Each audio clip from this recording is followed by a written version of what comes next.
फार महत्वाचा आहे। पहा, विठ्ठल विठ्ठल विठ्ठल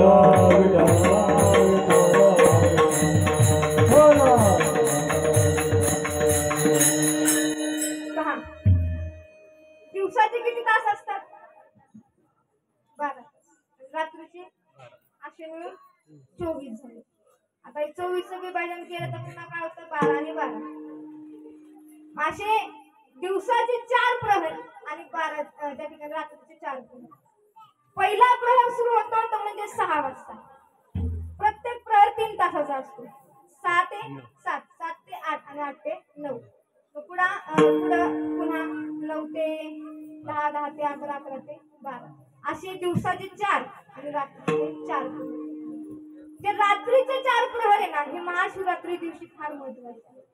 आपण सकाळी दुपारी कधी पण आपण या ठिकाणी आज जातो भगवान त्या ठिकाणी पिंडीच्या पाया पडायला भगवान शिवशंकरांच्या मंदिरामध्ये, परंतु त्यावेळेस त्याला महत्व नसते। महाशिवरात्र ही 4 प्रहरामध्ये रात्रीची असते, त्यामुळे रात्रीच काय असेल ते आपण करतो। आज कीर्तनाचा कार्यक्रम सकाळी ठेवता असतात, का बरं रात्री? असं कारण 4 प्रहर जे रात्रीचे ते महत्वाचे असतात। विठ्ठल विठ्ठल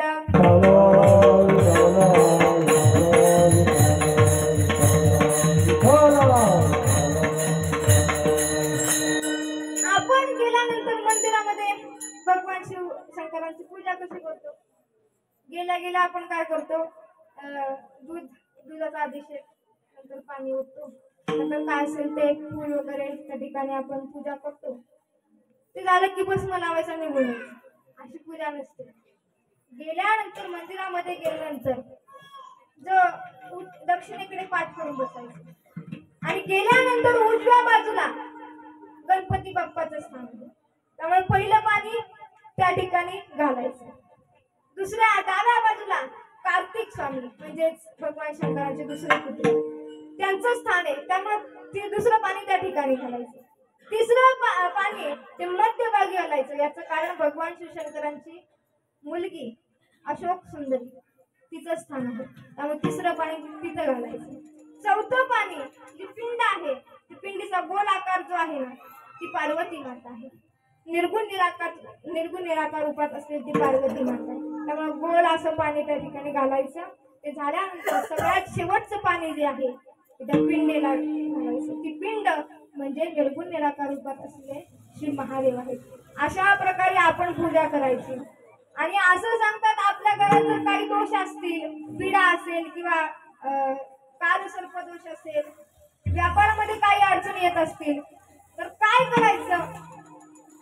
रात्रीच्या वेळेत धोत्राचं फुल असतं का नाही, ते घ्यायचं, हळदीमध्ये बुडवायचं, ते महादेवांच्या पशी पिंडीमध्ये ठेवायचं, मग पुन्हा ते उचलायचं आणि मग लाल फडक्यामध्ये ते बांधायचं। बांधल्यानंतर घरी आल्यानंतर सुरक्षित ठिकाणी कुठेतरी बांधायचं, नाही जमलं तर तिजोरीमध्ये ठेवायचं। हे काय माझ्या मनाचं सांगत नाही बरं का, किंवा कुणाचं ऐकून नाही, हे शिवलीला ग्रंथ आहे, त्याच्यामध्ये पाहिलं असं आपल्या तुझी पूजा केली पाहिजे तर आपल्याला तो भगवान परमात्मा फळ देईल। विठ्ठल विठ्ठल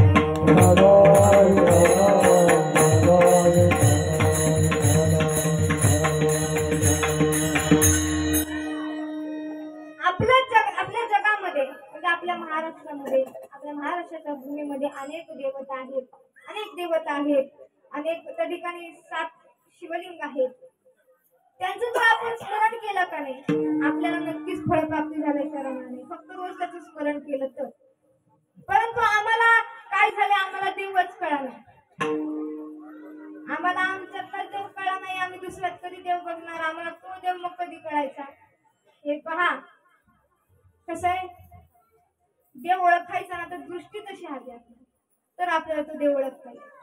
अरे आंधळा माणूस देवाच्या दर्शनाला गेला, त्याला विचारलं बाबा नाही का, आता आंधळा माणूस देवाचं दर्शन घेतोय, जरा विचार करा, त्याला देव दिसतो का?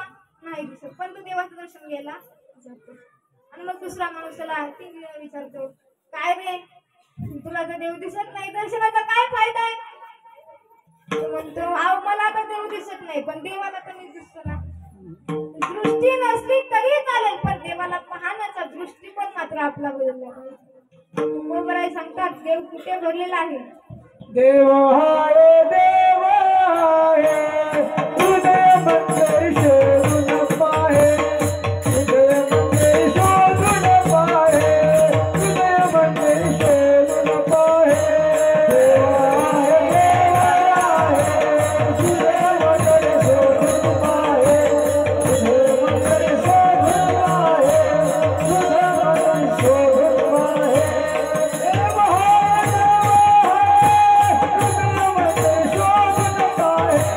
हृदयामध्ये शोधून पाहे हृदयामध्ये शोधून पाहे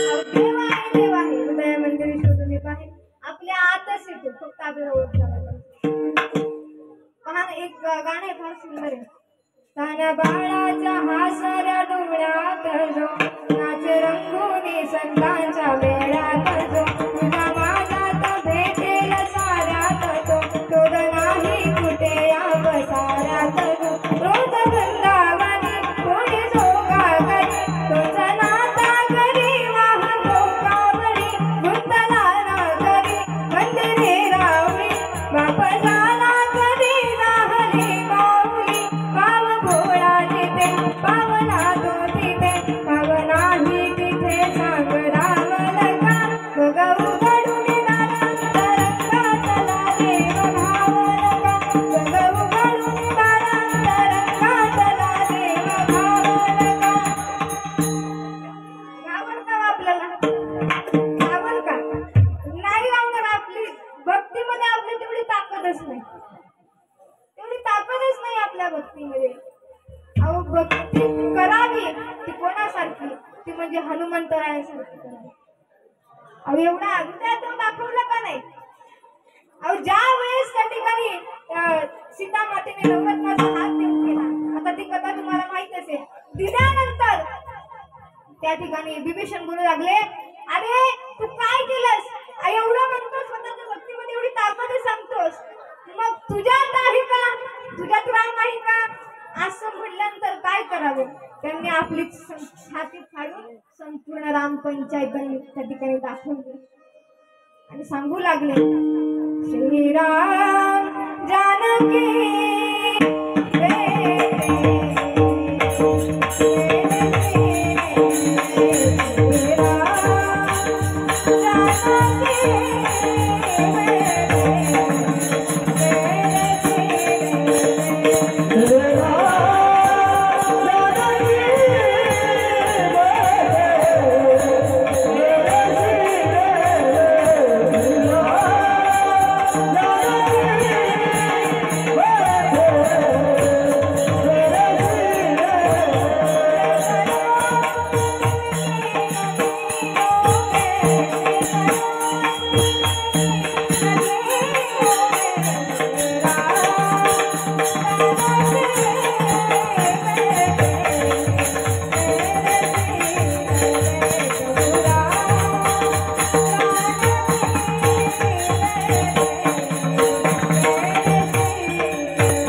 विश्वामित्र ऋषी त्या ठिकाणी आले होते विश्वामित्र ऋषी म्हणजे प्रभू रामचंद्रांचे गुरु आता ते आले म्हणजे सगळेजण त्या ठिकाणी विश्वामित्र ऋषींच्या दर्शनाला जाऊ लागले जो तो त्या ठिकाणी लाईनीला उभा राहायचा गर्दी करायचा आणि अशा वेळी हनुमंतरायांना कळलं कोण आले विश्वामित्र ऋषी आले असं कळल्यानंतर तडक निघाले त्यांच्या दर्शनासाठी आणि जात असताना एक वादळ आढळलं कोण बरं नारद महर्षी ते मोठं वादळच आडवा आलं आणि मग नारद महर्षी लागले अहो कुठं चालला नाही म्हणले विश्वामित्र ऋषी आले त्यांच्या दर्शनासाठी निघाले तुम्ही चाला त्यांच्या दर्शनासाठी हे काय बुवा आपल्याला पटत नाही म्हणले अहो ज्यांची तपस्या मेनकेने भंग केली अशा त्या विश्वामित्र ऋषीच्या दर्शनाला तुम्ही तर बाळ ब्रह्मचारी तुम्ही जावं बुवा आम्हाला हे काही पटत नाही म्हणले आता असं म्हणलं तर हनुमंतराय म्हणले बरं हनुमंतराय म्हणले ठीक आहे नाही जात प्रभूचं ध्यान तेच आमचं समाधान निघाले प्रभू रामचंद्रांचं ध्यान करत करत निघाले गेले निघून आता नारद महर्षींनी एवढ्यावर गप्प असावं का नाही नाही लगेच गेले विश्वामित्र ऋषींकडे गेले, त्यांचं दर्शन घेतलं, सांगू लागले अहो फार आनंद झाला तुम्ही आलेच पाहून, पण एकाला मात्र आनंद झाला नाही, भगवत नाही तुम्ही आलेलं. असं म्हणल्यानंतर विश्वामित्र ऋषी म्हणले असं कोण आहे म्हणले. अहो तू हनुमंतराय माहित नाही का तुम्हाला, सारखा रामप्रभूंच्या पुढे मागे करत असतो बघा. अहो आता वाटेत येताना म्हटलं विश्वामित्र ऋषी आले त्यांच्या दर्शनाला चला, म्हणतात कसे ते मी त्याच्या दर्शनाला. अहो मी जाणारच, मी जाऊ शकत नाही, मी तर बाल ब्रह्मचारी आणि ज्यांची तपस्या मेघेने भंग केली अशांच्या दर्शनाला मी जाऊ, हे मला काही पटत नाही. म्हणजे काय केलं, उलट करून सांगितलं. असं केल्यानंतर विश्वामित्र ऋषी गादी सोडली, कडक आवाज दिला, हे प्रभू तुझ्या या दरबारामध्ये माझा अपमान झालाय, तेव्हा मी एक क्षणभरही थांबणार नाही. प्रभू रामचंद्र धावत पळत आले, विचारणा केली काय झालं, कोणी तुमचा अपमान केला, सांगा तरी कोणी तुमचा अपमान केला. असं म्हटल्याबरोबर नंतर नाव कळालं, ते सगळ्यात जवळचा भक्त कोण, हनुमंतराय. हनुमंतरायांचं नाव कळालं. अहो इतकं दुःख झालं अंतकरणाला, परंतु प्रभू रामचंद्र होते, एक बाणी होते, एक वचनी, एक बाणी आणि एक पत्नी असे असणारे ते प्रभू रामचंद्र. त्यांच्या तोंडातून शब्द गेला, आता पुन्हा माघार घेता येणार नाही. मग काय निघाले, जड अंतकरणाने त्या ठिकाणी निघाले आणि इकडे त्या ठिकाणी सगळं हनुमंतरायांना कळालं. हनुमंतरायांना कळल्याबरोबर नारदजींना कसं तरी गाठलं आणि म्हणाले हे तुम्हीच केलं ना, आता याच्यावर उपाय तुम्ही द्यायचा, म्हणजे काही पण करा म्हणले. नारदजी म्हणले आता काय करा, एकच करा म्हणले, समुद्राच्या किनाऱ्यावर जा, स्नान करा, स्नान करून आल्यानंतर किनाऱ्यावर 5 फुटाचं रिंगण आखा आणि आखल्यानंतर त्याचा मध्यबिंदू पाहून त्या ठिकाणी राम भजन करत बसा. हे हनुमंतराय म्हणले हे तर माझ्या रोजच काम आहे, दिनरजनी हाची धंदा गोविंदाचे पुवाडे. अहो दिनरजनी हाची धंदा आम्हाला हाच धंदा आहे, बाकी काहीच नाही. निघाले आणि राम भजन करून त्या ठिकाणी बसले. इकडे प्रभू रामचंद्र ठरलेला शब्द पाळण्यासाठी आले आणि पाहताच हनुमंतरायांना पाहत असताना बाण सोडला, परंतु तो बाण त्या रिंगणाला धडकला आणि उडून पडले. 1 2 3 बात्यातले सगळे बाण संपले, पण एकही बाण हनुमंतरायांना शिवू शकला नाही. याचं कारणच एक आहे, ते म्हणजे भक्ती, आणि तेवढी त्यांच्या अंतःकरणामध्ये कोण बसले होते, प्रभू रामचंद्र. आणि असेच मग म्हणून तर पहा ना, महाराजांनी प्रवचनामध्ये एक जे असतील काय माहिती किती जण होते काय, परंतु महाराजांनी फार सुंदर तो दृष्टांत सांगितला माळशिरसचा. अजूनही त्या ठिकाणी हनुमंतरायांची ध्यानस्थ मूर्ती आहे बरं का, झोपलेली अशी निद्रस्त अवस्थेमध्ये. हनुमंतरायांचा अंतःकरणामध्ये, हृदयामध्ये प्रभू रामचंद्रामध्ये देव वसले होते, तुकोबरायांच्या अंतःकरणामध्ये सुद्धा देव वसले होते. म्हणून त्या दोघांचं जुळायचं बरं. म्हणून तुकोबराय म्हणतात देव वसे चित्ती, अशांचे संगत येते. हे तुकोबराय भंगाच्या प्रकार देव वसे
सांगावं लागतं कीर्तनामध्ये सांगावं लागते देवाची गोष्ट. इतर वेळी आपण करू नाही करू पण कीर्तनामध्ये आपल्याला सांगावं लागतं टाळी वाजवून. असं विठ्ठल विठ्ठल विठ्ठल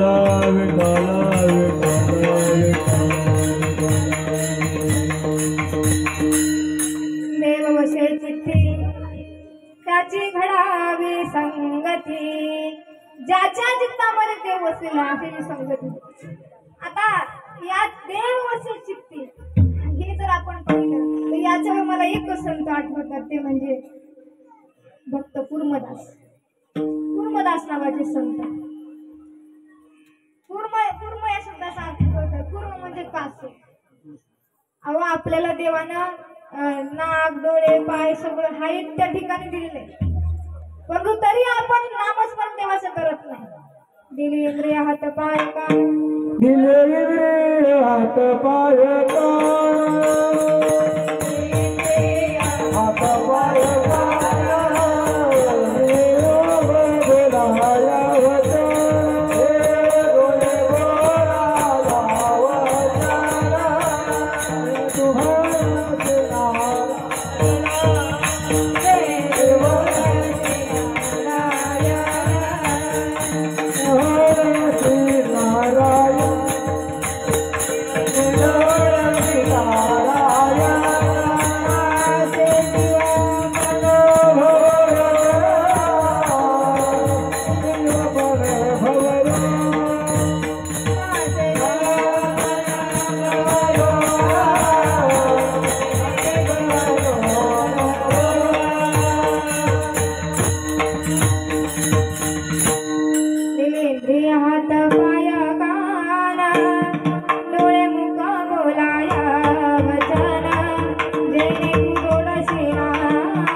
भजन गोमटा कशा करता दिले देवाचं भजन करण्याकरता दिलेला आहे. अहो या आज्ञानं ते वारीचं सुख पाहायचं असतंय. या पायांना ते वारीमध्ये चालायचं असतंय परंतु आम्हाला वारीचा गंधच नाही. एकदा वारीला जाऊन पहा वेळ लागले पहा. मी सांगत होते कुर्मदास नावाचे भक्त काय अहो गुडघ्यापासून पाय नाही कोपऱ्यापासून हात नाही असे ते भक्त. असे असणारे ते भक्त एकदा आईला म्हणू लागले आई मला कीर्तनाला जायचं. आई रोज पाठपुडेवर घेऊन त्या ठिकाणी कुर्मदासांना घेऊन कीर्तनासाठी जायचं. बरं विचार करा डोळ्यासमोर ते आणा गुडघ्यापासून पाय नाही कोपऱ्यापासून हात नाही अशा अवस्थेत ती आई आपल्या लेकराला कीर्तनासाठी घेऊन जायची. आणि गेल्यानंतर मग ते हळूहळू कुर्मदास त्या ठिकाणी मोठे होऊ लागले. 22 वर्ष झाले आणि आईचं पण वय होत चाललं. तर विचार करा कुर्मदास लहान होते तो पाठपुळेवर घेता येतो परंतु आता 22 वर्षाची झाली काय करावं. 22 वर्ष झाली. कुर्मदास आईला म्हणू लागली आई मला माफ कर ग. म्हणतात म्हातारपणामध्ये पोराने आई त्या ठिकाणी म्हातारपणामध्ये पोरानं काय करायचं काठी करायची असते. त्या ठिकाणी आधार असतो मुलं म्हणजे परंतु मी तुलाच माझा आधार बनावं लागते. काय करू आई मला फार दुःख होत आहे. आज फक्त माझी एक शेवटची तुला विनंती आहे. आज मारुदास महाराजांचं कीर्तन आहे. आज शेवटचं मला तू घेऊन चल. इथून पुढे मी माझा मार्ग त्या ठिकाणी शोधणार आहे. आई मला आज घेऊन चल. आई म्हणू लागली अरे लेकरा आहे माऊलीचे आईचे कळवळ्याचे गाणे कधीला भावी नसते. अरे लेकरा आपलं मूल कसंही असू दे येडं त्या ठिकाणी तुला चांगलं कसंही लेकरं नसलं तरी चालेल पण ते आईला फार प्रिय असतं. एखाद्या आईला म्हणलं ना तुझ्या कुरूप मुलाच्या बदलामध्ये एक चांगलं मूल घे तर ती कधी स्वीकारणार नाही कारण तिला त्याचं मूल फार प्रिय असतं. असं काय ना बोलतोस नाही का आई. आता मला सुद्धा वारी करायची. मला मारुदास महाराजांचं कीर्तन ऐकायचं. त्या ठिकाणी मग आईनं घेतलं कसं तरी पाठवणीवर आणि गर्दीमध्ये कुर्मदासांना सोडलं. गर्दीमध्ये मार्ग काढत काढत काढत काढत त्या ठिकाणी मारुदास महाराजांच्या कीर्तनासाठी गेले आणि इथं येऊन बसले. समोर येऊन बसले आणि मग मारुदास महाराजांनी जणू कीर्तन सगळ्या कुर्मदासांकडे पाहूनच करावं.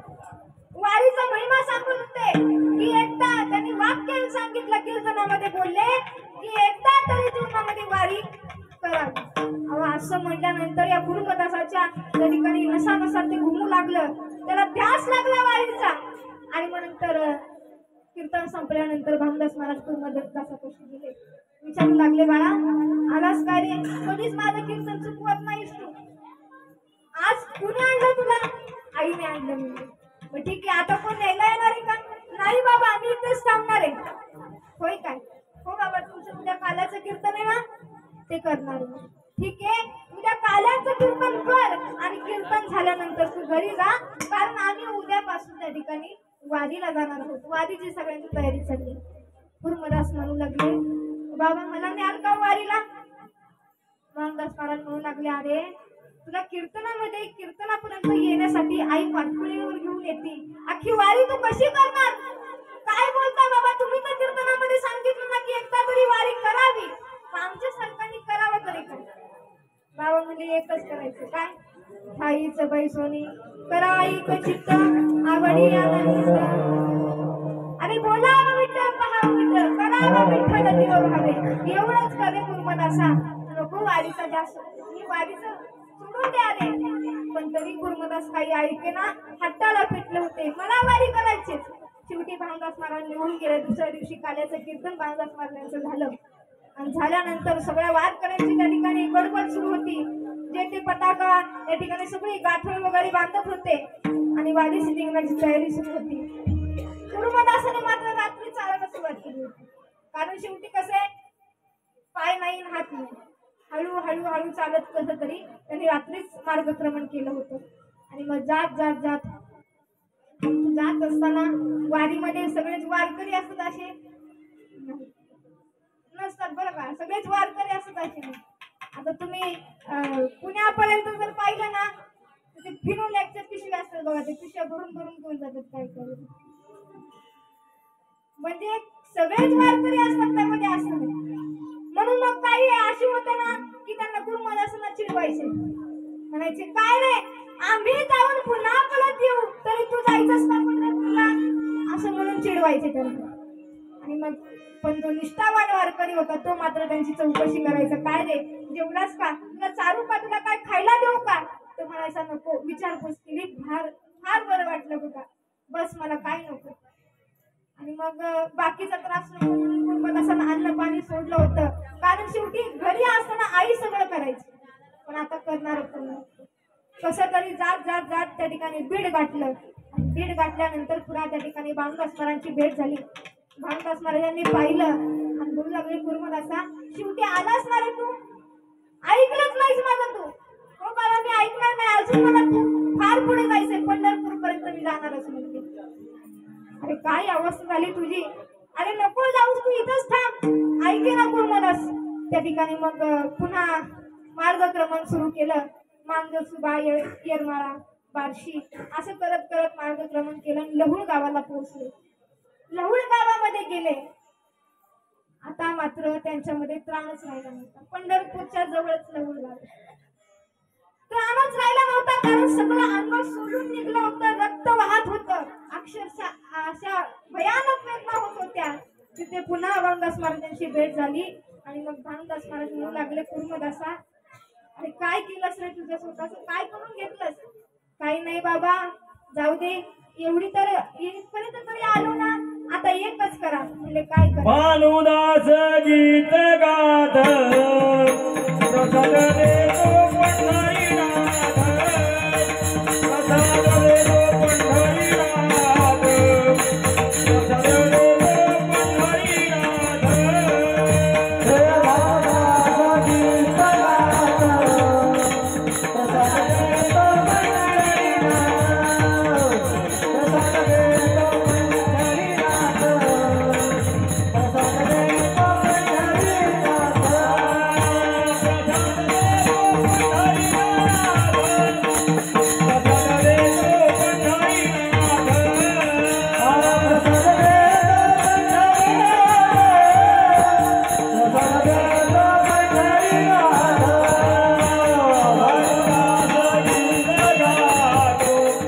प्रसाद देतो पंढरीनाथ, प्रसाद देतो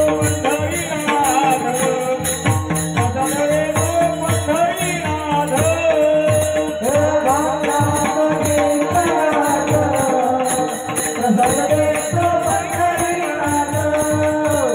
प्रसाद देतो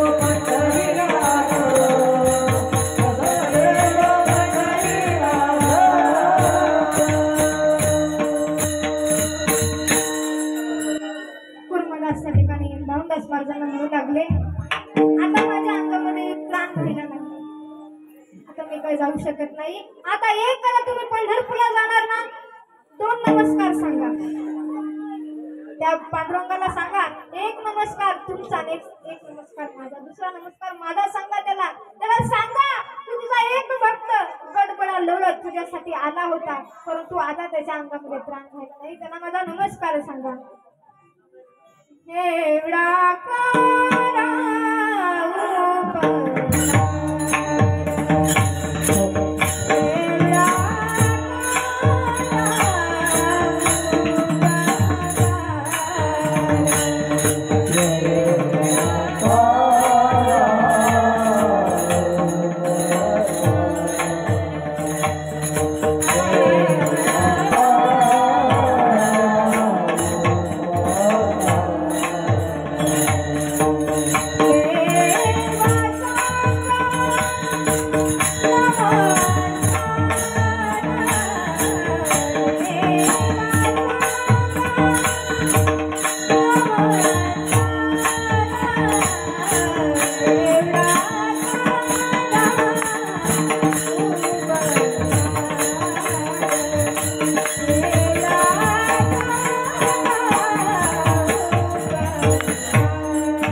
पंढरपुरामध्ये पोहोचले. दर्शनाच्या लाईनीमध्ये उभे राहिले. अहो, दर्शन घेण्यासाठी पांडुरंगाकडे चालले होते, परंतु सगळं चित्त मात्र या ठिकाणी कुर्मदासाकडे होतं.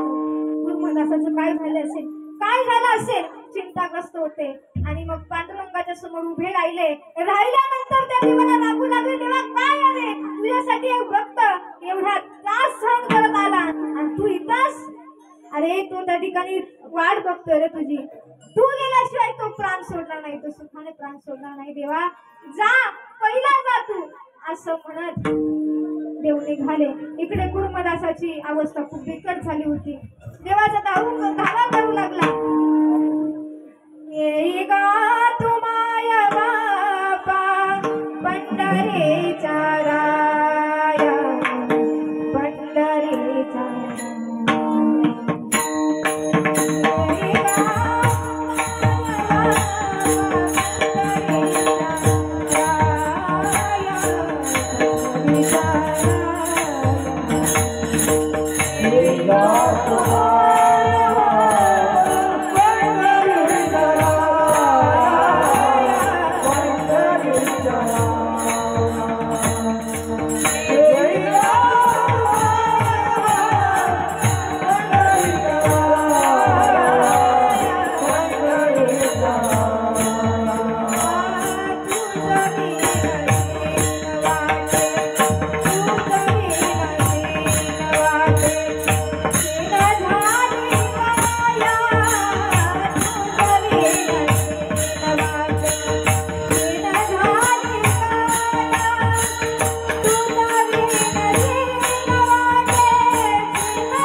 एका विठोबा किस्तीचं रूप देवाने घेतलं आणि गेले आणि कुर्मदासांना म्हणू लागले, त्यांना पाणी वगैरे दिलं, जीव वगैरे घातलं आणि कुर्मदासाला विठोबा किस्ती म्हणजे भगवान परमात्मा म्हणू लागले, मी पंढरपूरला चाललोय, हळूहळू व्यापार करत करत जाणार आहे, तुम्ही माझ्या बरोबर चला. असं म्हणून त्यांनी त्या भगवान परमात्माने पितांबर आपला कुर्मदासाला ते त्या ठिकाणी रक्त त्या ठिकाणी पाहिलं असं ते पुसण्यासाठी दिलं. तर पितांबर हातामध्ये कुर्मदासांनी घेतला, घेतल्याबरोबर त्यांना जो वास आला चंदनाचा वास आणि त्याने बरोबर ओळखलं कोण, देव आलेला. देवा किती लबाड आहेस रे तू, आलाच ना शेवटी. हो कुर्मदासा, ओळखलंस तुम्हाला? अरे काय नाही, का ओळखणार नाही? मग सांग ना कुर्मदासा, ही अशी अवस्था करून घेतलीस रे, का करून घेतली अशी अवस्था? आता काहीतरी माग माझ्याकडे. देवाला म्हणलं, कुर्मदास म्हणजे अरे देवा काय नको मला, काहीच नको. अरे अंत समय तू माझ्या डोळ्यासमोर आहेत, मला दुसरं काहीच नको, काहीच नको मला. अरे सांग ना कुर्मदासा, काय देऊ तुला? हात देऊ, काय देऊ, काय देऊ, सांग ना तुला. अरे नको देवा, तुला बाळे सगळ्यांना असंच म्हणतोस सगळ्यांना, पण नको देवा मला हे. भक्ताची परीक्षा पाहण्यासाठी तू हे मागायला भाग पाडतोस, पण मी मागणार नाही, कारण मला बाकी काहीच नकोय. किती भाग्यवान आहे पहा, तुझा तो पिता दशरथ राम राम करत पत्नीच्या मांडीवर गेला, परंतु तुझं दर्शन त्यांना झालं नाही. मी किती भाग्यवान आहे बघ, तुझ्या मांडीवर मी आता प्राण सोडणार आहे. बस देवा, मला दुसरं काय नको, मला हे सांग, मला सांगायचंय काय. देव वसे चित्ते, अहो या कुर्मदासांच्या चित्तामध्ये देव वसलेला होता आणि म्हणून या ठिकाणी ही निष्ठा, ही भक्ती असत. आपण भक्ती करतो, पण तो देव आपलासा करून घेतला पाहिजे, त्याशिवाय जीवनाला सुख मिळणार नाही. आपला तो एक देव करुणी घ्यावा, तेने विना जीवा सुख नाही. देव आपला करून घेतला तो म्हणजे कोणी, तर माझ्या तुकोबराय. औषधात नामस्मरण करणार, कुठेही जाऊ सदा सर्व काळ नामस्मरण. एकदा तुकोबराय प्रातविधीला म्हणजेच टॉयलेटला गेले होते आणि गेले असताना काशीवरून पंडित एक भेटण्यासाठी आला तुकोबरायांना. आत प्रवेश केला गावामध्ये आणि तुकोबरायांचं इकडं प्रातविधी करत होते, पण तरीच नाक तोंडामध्ये नामस्मरण चालू होतं. नामस्मरण चालू असताना तो पंडित त्या ठिकाणी आतमध्ये आला, त्याला कोणीतरी कणत रामकृष्ण हरी म्हणताना ऐकून, म्हणून तो त्या ठिकाणी त्या दिशेने गेला. पाहत होतो काय तुकोबराय प्रातविधी करताना नामस्मरण करतात. तो म्हणू लागला, हो हे काय करताय, फार चुकीचं करताय तुम्ही, अपवित्र ठिकाणी पवित्र असं भगवंताचं नाव घेता, अहो चुकलाय तुम्ही. तेव्हा तुकोबराय सांगू लागले, माझं झाले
आमचं सदा सर्व काही विठ्ठलाचं नाव पवित्र ठिकाण नामस्मरण कधीही घेऊ शकतो. काळ वेळ नाम उच्चारिता नाही दोन्ही पक्षी पायी वगैरे कधीही घेऊ शकतो आपण नामस्मरण, त्याला काळ वेळ नाही.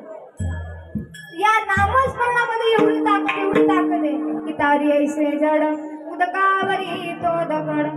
ज्या वेळेस त्या ठिकाणी प्रभू रामचंद्राची जे वानर सेना आहे सगळी त्या ठिकाणी पूल बांधत असताना ते काय राम नाम लिहायचे तो दगड दबला गेला. एवढंच नव्हे तर दगडाला पान्हा पोण्याची ताकद सुद्धा या नामस्मरणामध्ये आहे.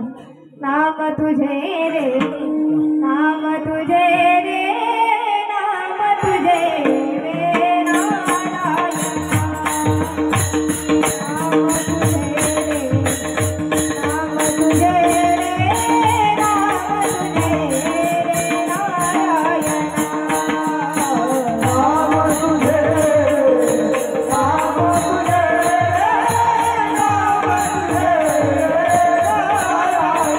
तुझे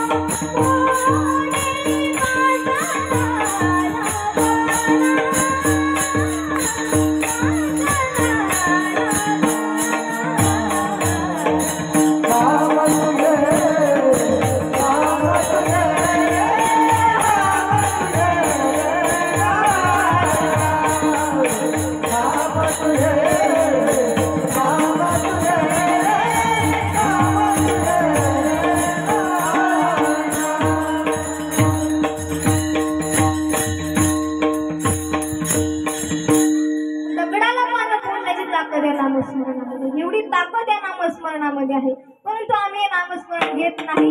याचं कारण आम्ही गुंतलेलो आहोत माईक पदार्थामध्ये, वासनेमध्ये गुंतलोय. कोणत्या?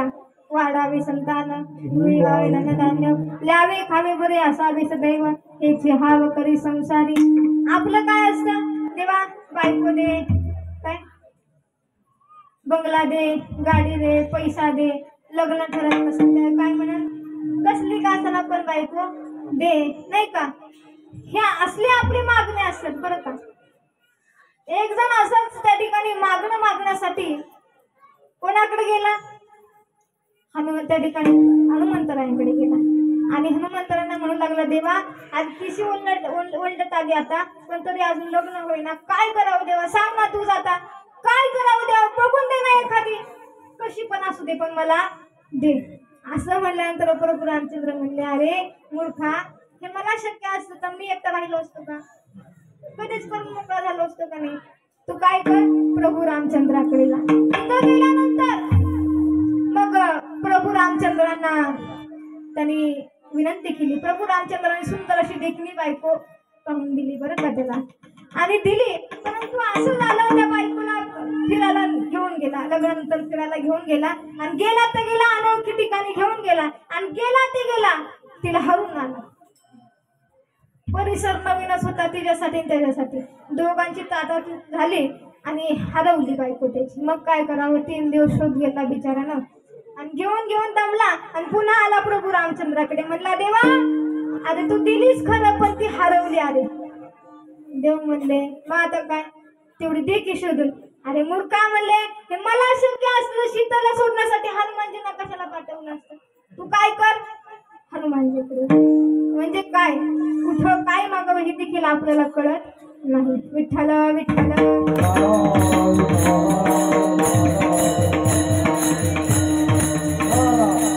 आपण देवाकडे मागतो, आपण एका भक्ती करतो देवाकडे लगेच मागणं मागतो, पण मागतो काय, अनुचित गोष्टी मागतो. पण तू वारकरी संप्रदाय असं सांगतो, काही मागणे ते आमानुचित.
माझी निराशी गा देवा तुझी शरण सेवा पांडुरंगा.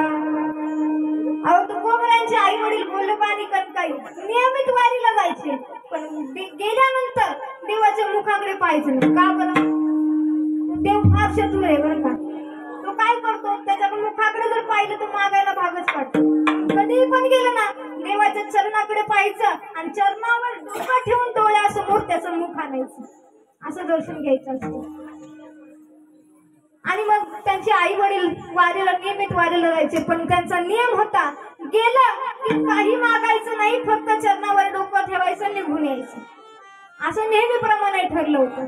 आणि यावर्षी मग जरा वेगळंच उलट झालं जरा काहीतरी. कारण त्या ठिकाणी तुकोबरांचे आई वडील गोलोबा आणि आई कनकाई निघाले वारीला, पण कनकाईच्या मनामध्ये एक त्या ठिकाणी सतावत होते, एक गोष्ट सतावत होती. सगळं ते त्या ठिकाणी गोलोबांना कळालं की हिच्या डोक्यात काहीतरी शिजते. असं म्हणलं तर गोलोबा म्हणू लागले, कनकाई लक्षात नाही ना, दरवर्षीप्रमाणे आपण जायचं, त्या देवाच्या चरणावर डोकं ठेवायचं आणि निघून यायचं, मागायचं त्याच्याकडे काहीच नाही. आता गेले, गोलोबाने दर्शन घेतलं, पांडुरंगराया पुढे निघून गेले. आता कनकाई आई आल्या दर्शन घेण्याकरता. गोलोबा वाट बघत होते, आताच कनकाई येईल, नंतरच कनकाई येईल. त्यांना वाटलं आता कनकाईने काहीतरी गोळ केलेला दिसतोय. कनकाई आई भगवान परमात्म्याच्या समोर उभा राहिल्या आणि मग देव म्हणू लागले, आई काय ग, आता चेहरा का तुझा बारीक झालाय, काही टेन्शन आहे का, मला सांग ना.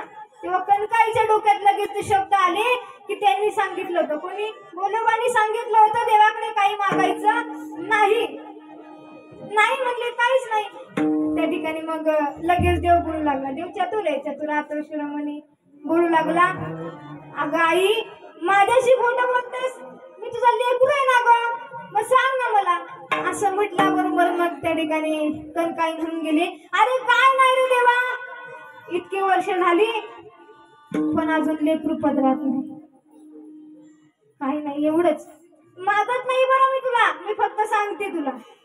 देव म्हणले, असू दे म्हणले, झालं तुझं काम म्हणले, जा मुलगा होईल, असं म्हणून आनंदाने बाहेर आल्या. त्यांचा आनंद एवढा चेहऱ्यावर होता, ते पाहून गोलोबांना वाटलं यांनी काहीतरी गडबड गोंधळ केलेला दिसतोय. आणि मग गोलोबाने विचारलं, काय हो, काय केलं, मागितलं का काय देवाला तुम्ही? नाही म्हणले. असं कसे मी विचारेन, मी गेले पण देवच मला विचारू लागला, काय दुःख आहे, काय दुःख आहे. मी काय मुख्य आहे थोडीच, सांगितलं मुलबाळ नाही त्याचं दुःख आहे. अरे देवा, देव त्या ठिकाणी गोलोबा म्हणू लागले, देवा हात लबाड आहेस रे तू, आता देणारच आहे, 6 पुत्र दे. ऐसा पुत्र दे गोंडा, ज्याचा दिली लोकी झेंडा. आणि मग तुकोबरांचा जन्म झाला. आणि तुकोबरांचा जन्म झाला, त्यांनी ही परंपरा पुढे चालू ठेवली. आणि म्हणूनच तुकोबराय देवाकडे काहीच स्वतःसाठी काही मागत नव्हते, एकच मागण्यासारखं करत होते, कोणतं, देवसे चित्ती त्याची घडावे संकटी. अहो तो मागण्याच्या असं काही मुखाकडे चिंतल्या रुपडे म्हणून तो भगवान परमात्मा तुकोबराकडे पाहत होता की आता तुकोबराय स्वतःसाठी काहीतरी मागतील, परंतु तुकोबराय काहीच मागायला तयार नाही. कारण त्यांना या बाकीच्या इच्छा वासनामध्ये ते गुरफटलेले नाही. त्यांना आस आहे ती फक्त भगवंताच्या भेटीची आणि त्याच्या नामस्मरणाची. म्हणून ते तुकोबराय म्हणतात, देव वसे चित्ती त्याची घडावी संगती, ऐसे आवडते मना देवा पुरवावी वासना. देवा ही माझी नामस्मरणाची वासना आहे. वासना म्हणजे वासना फार काळ टिकत नाही, म्हणजे वासना सतत नाही का, एक इच्छा झाली की लगेच दुसरी. पण ही वासना वेगळी आहे बरं का, आपल्यासारखी वासना नाही, ही नामस्मरणाची वासना आहे ती. म्हणून देवा मला सदा सर्व काळ तुझं नामस्मरण घडव. आणि तिसरं मागणं तुकोबराय करतात अभंगाच्या 3ऱ्या चरणामध्ये, हरे जनासी भेटे, हरे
हरिजना सवे भेटी नहो अंग संग तुटी तुकोबरे म्हणतात मला संतांचा संग दे पण त्याच्यात कोणत्याही प्रकारचा वियोग नसावा देहाने पण दे आणि मनाने पण त्यांचा संग दे असं अभंगाच्या तिसऱ्या चरणामध्ये तुकोबरे सांगतात विठोबा रखुमाई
सगळेजण फक्त बघत होते सगळ्यांकडे कशी म्हणतात कसं हार घालतात तेवढंच बघत होते नाही का आता माझ्या समोर सगळे नामस्मरण करा राम कृष्ण हरी जय जय राम कृष्ण हरी राम कृष्ण हरी जय जय राम कृष्ण हरी राम कृष्ण हरी जय जय राम कृष्ण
दुसऱ्याला सांगा आज मग पहिला समज म्हटलं कोण ऐकायचं नाही का नाही पहिले काय म्हणत सांगा कृष्ण म्हणतो तुम्ही आवाजच कळेल इकडे मला का हो बरोबर आहे बायमासाठी म्हणलं पाहिजे तर कसं कळेल म्हणा चला सर्व राम कृष्ण हरी जय जय राम कृष्ण हरी राम कृष्ण हरी जय जय राम कृष्ण हरी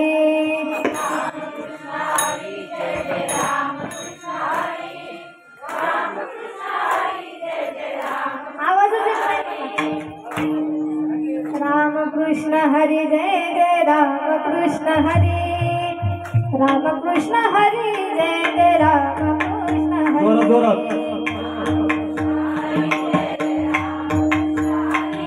पुरुष मंडळी बोला तुम्ही म्हणा म्हणा राम कृष्ण हरी जय जय राम कृष्ण हरी राम कृष्ण हरी जय जय राम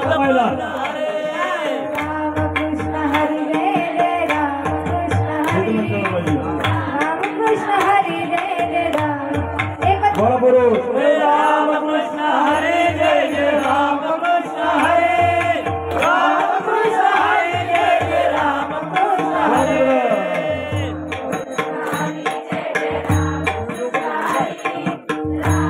बेटा भाई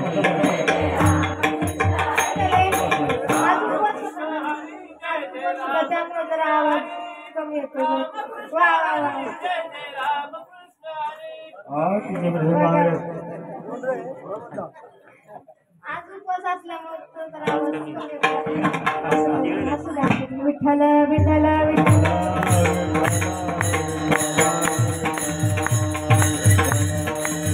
कसं आहे माहिती का मी काय सांगतो तुम्हाला नामस्मरण केल्यानंतर सगळे पाप नष्ट होतात तुम्ही इतर त्या ठिकाणी वर पहा यमाची लेखणी कायम चालू आहे तुम्ही काय करताय काय नाही पण तुम्ही कीर्तनात आला ना आता लेखणी बंद असेल ते काय माहितीये ज्या वेळेस नामस्मरण करत असतो ना आपण त्यावेळेस त्याची लेखणी बंद पडते मग आपण बघा काय वाढवायचंय नको ती पाप वाढवायची का नामस्मरणामध्ये वाढ करायची हे आपणच ठरवलं पाहिजे नामस्मरणामध्ये एवढी ताकद आहे काय सांगायचं आता पहा गवताची गंज असते गंज त्या गंजला समजा किती काडी लागते पेटवायला एकच ना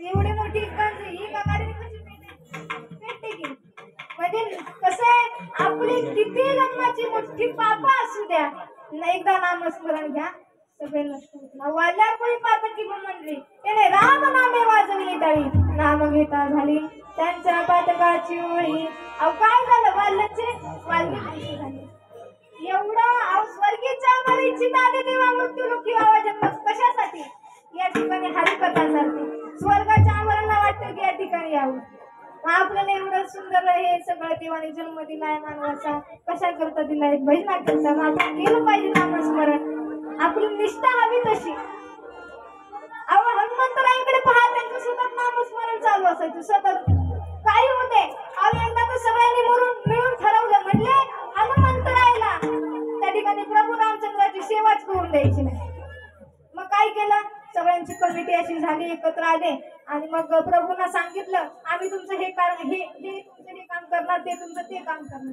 सगळ्यांनी सगळी कामं वाटून घेतली आणि हे सगळं हनुमंतरायाला कळालं हनुमंतराय आले देवाला म्हटले देवा सगळ्यांनी कामं वाटून घेतली पण माझ्यावर मला काहीतरी काम नाही की छोटं मोठं म्हणले मला कसंही तुमच्याशिवाय मला राहत नाही तुमची अखंड सेवा मला लागतेच नाही परंतु प्रभू रामचंद्र म्हणले अहो तुम्हीच विचार करा तुम्हाला कुठली सेवा राहिली बघा सगळी सेवा वाटून झाली होती आणि मग हनुमंतरायांनी विचार केला एक सेवा राहिली देवा कोणती सेवा अहो तुम्हाला झांबळे आल्याची चुटकी वाजवायची आपण करतो ना झांबळे आल्यावर अशी चुटकी वाजवायची ती सेवा मात्र राहिली सगळे हसायला लागले म्हणजे असं कुठं असतं का कधी जांभळी आणि प्रभू रामचंद्रांना हा बरोबर त्यावेळेस कधी चुटकी वाजवून असं तसं बोलू लागले काय पण मग काय करा प्रभू रामचंद्र अशी बसले आणि हनुमंतर असे प्रभूकडे बघत का कारण कधी जांभळी येईल सांगता येत नाही म्हणून एक बघत बसले होते दिवस झाला रात्र झाली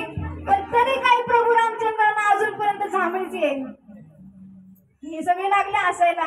काय हनुमंतरायांच्या सेवेचा उपयोग नाही, प्रभूंना कधी जांभळी येणारच नाही. आता प्रभू रामचंद्र झोपण्यासाठी गेले आणि इकडे हनुमंतराय त्यांची माग माग माग माग. आता सीता माताने तिथं अडवलं, म्हणले अहो आता झोपू तरी द्या. म्हणले सारखं मागं पुढं केलं, आता झोपू तरी द्या सुखाना आम्हाला, तुम्ही आत यायचं नाही. मातेला विनंती केली, माते अगं कधी जांभळी येईल, झोपताना कधी जांभळी येईल प्रभूंना काय सांगता येते. नाही म्हणले आत यायचं नाही, दार लावून घेतलं. आणि मग काय हनुमंतराने एक युक्ती केली, वर त्या ठिकाणी वर कौलावर गेले आणि तिथून हा प्रभू रामचंद्र दिसत होते. त्यांनी काय करावं, श्रीराम जय राम जय जय राम, श्रीराम जय राम जय राम, राम जय राम जय जय राम, राम जय राम जय जय राम, श्रीराम जय जय राम, श्रीराम जय जय राम, राम जय जय राम, राम जय जय राम.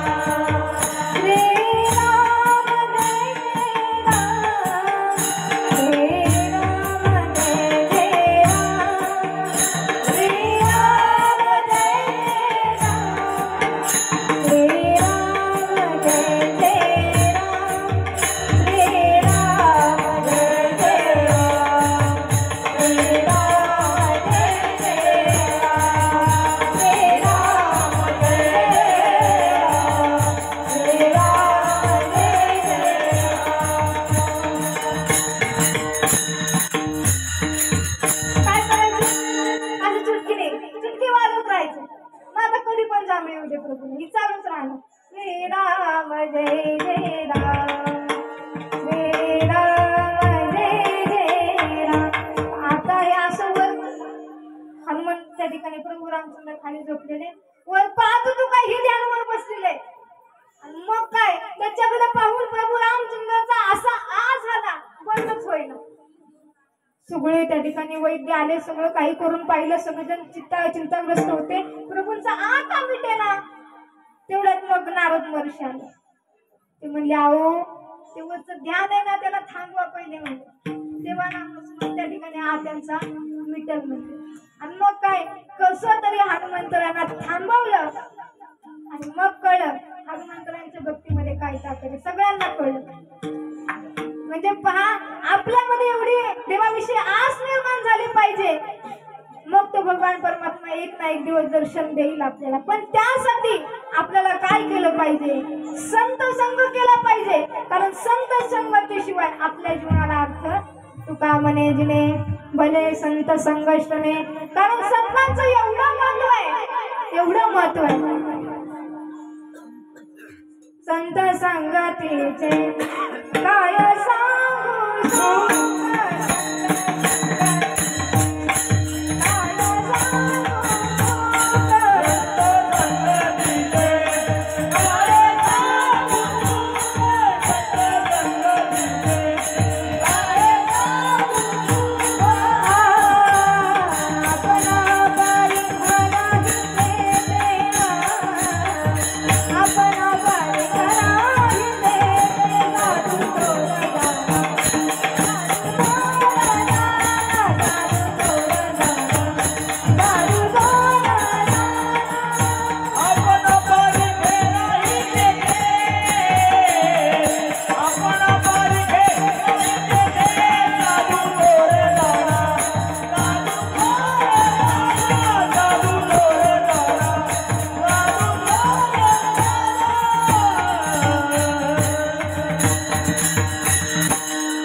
कारण तिथं गेल्यानंतर तो देव विचारेल कसं काय आला, कोणी पाठवलं.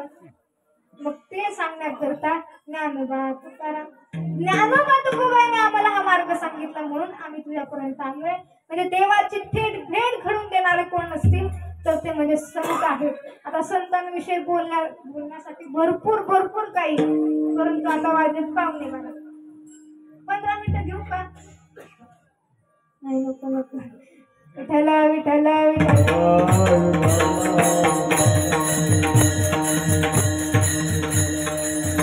संत संगतीचं महत्व काय आहे थोडक्यात 5 मिनिटाचा दृष्टांत सांगून जाते, तुम्हाला कळेल. एकदा नारद महर्षी त्या ठिकाणी रुक्मिणी आईसाहेबाकडे गेले आणि विचारू लागले, देव कुठे आहेत आईसाहेब? तर रुक्मिणी आईसाहेब म्हणू लागले, देव ना, देव देव पूजा करतात. आता ऐकायलाच कसं वाटते बघा, देव काय करतायत? देव पूजा. नारद महर्षी म्हणले, काय चेष्टा करता आमची, सांगा ना कुठे? अहो देव देव पूजा करतायत. गेल्यानंतर मग पाहत होतं काय सगळ्या त्या ठिकाणी संतांच्या प्रतिमा समोर आहेत आणि देव त्यांचं पूजन करत होते. त्यात खुद्द नारदांची सुद्धा प्रतिमा होती. कारण देवते संत निमित्त त्या प्रतिमा, एवढाच फक्त फरक आहे. आणि मग काय नारद महर्षीने जाऊन त्या ठिकाणी देवाला विचारलं, देवा तुम्ही आमची का पूजा करता? काय आहे ही संत संगतीमध्ये? तेव्हा देव म्हणले, एक काळ म्हणले पृथ्वीवर खाली जा आणि जाऊन एका नवजात सरड्याला विचारा की संत संगतीचे महत्व काय आहे. असं म्हटल्यानंतर नारद महर्षी गेले, पृथ्वीवर आले आणि सरड्याला विचारलं की संत संगतीचे महत्व काय आहे. असं म्हटल्या तो सरडा मरण पावला. नारद महर्षी गेले, सगळी हकीकत सांगितली. देवाला म्हणले, देवा अरे तो सरडा मेला. मग देव म्हणले, आता काय करा? म्हणले, खाली जा आणि आता पोपटाला विचारा की संत संगतीचे महत्व काय.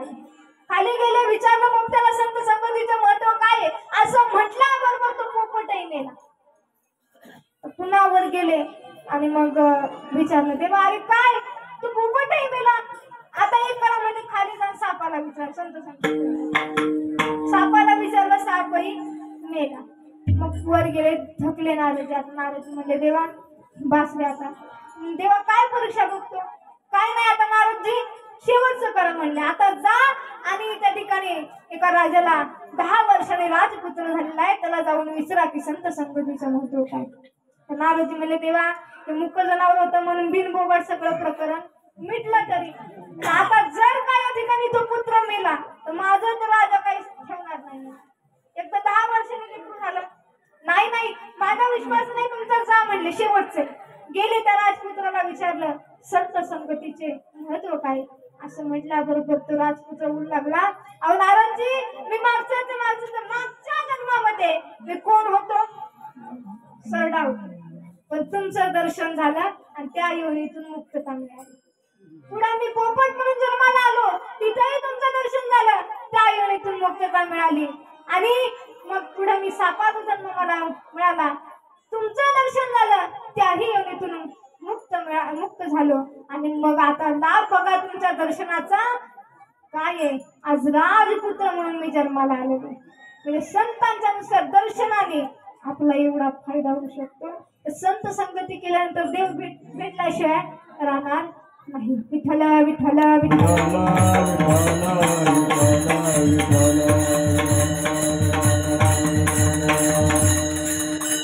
देव वसे चित्ती त्याची घडावी संगती, ऐसे आवडते मना दिवा पूर्वावी वासना भैरवी घ्यायची.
देव वसे चित्ती त्याची घडावी संगती ऐसे आवडते मना पूर्वावी वासना तनेश्वरा माऊली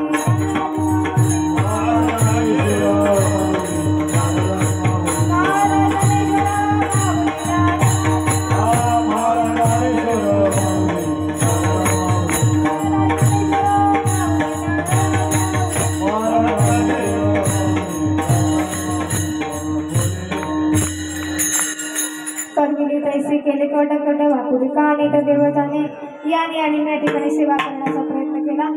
श्री गुरु सारिका असता पाठीराका इतरांचा लेखा पूर्ण करी माझे श्री गुरु म्हणजेच माझे वडील या ठिकाणी आले, त्यांच्या चरणी नतमस्तक होते. तुम्हा सर्वांचं दर्शन घेते, कोणाचंही नाव न घेता सर्वांच्या चरणी नतमस्तक होते.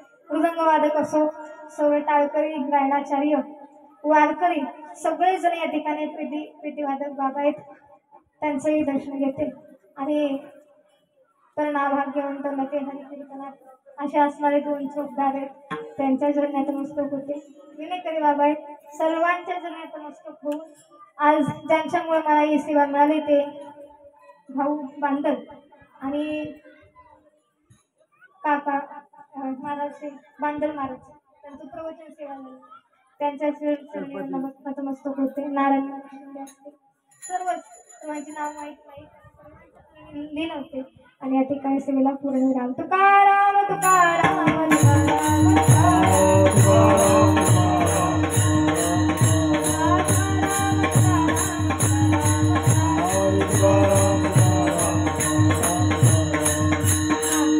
सगळ्यात महत्वाचं म्हणजे माईक सिस्टीम आली, त्यांच्यामुळे तुमच्यापर्यंत माझा आवाज पोहोचला. खूप सुंदर माईक सिस्टीम होती. विठ्ठल जय जय विठ्ठल.